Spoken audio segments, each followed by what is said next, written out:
Salutations. Welcome back to Inspiration and Insight with Joe as we shall begin by bowing our heads in prayer.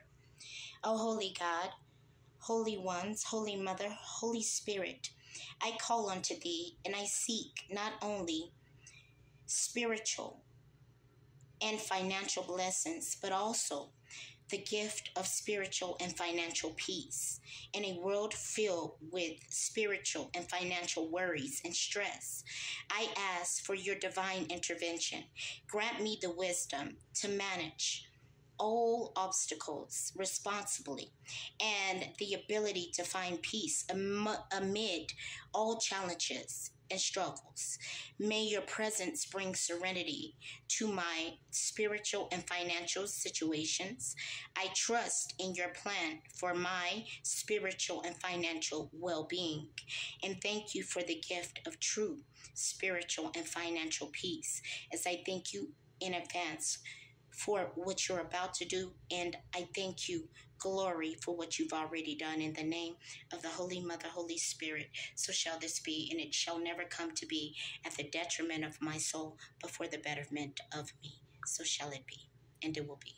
Today's good word is Jeremiah, and that's verse 17, chapter 17, verses 5 and 6, and it says, "Cursed is the one who trusts in man, who depends on flesh for his strength, and whose heart turns away from God. He will be like a brush and a bush in the wastelands, but he will not see prosperity when it comes." So it says again, "Cursed is the one who trusts in man, who depends on flesh for his strength, and whose heart turns away from God. He will be like a bush in the wastelands. He will not see prosperity when it comes." Meaning, again, blessed is the man who trusts God.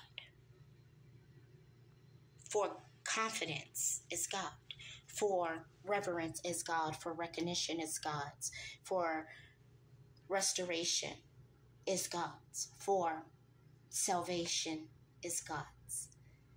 Right? So, blessed is the man that has confidence in what you can't see, but you can see God.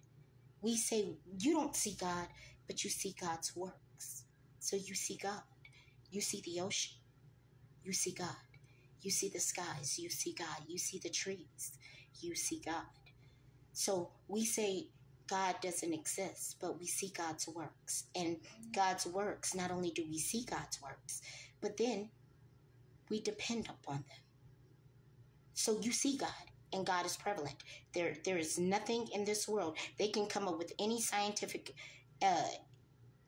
discovery or anomaly and or, I guess any explanation that they'd like to.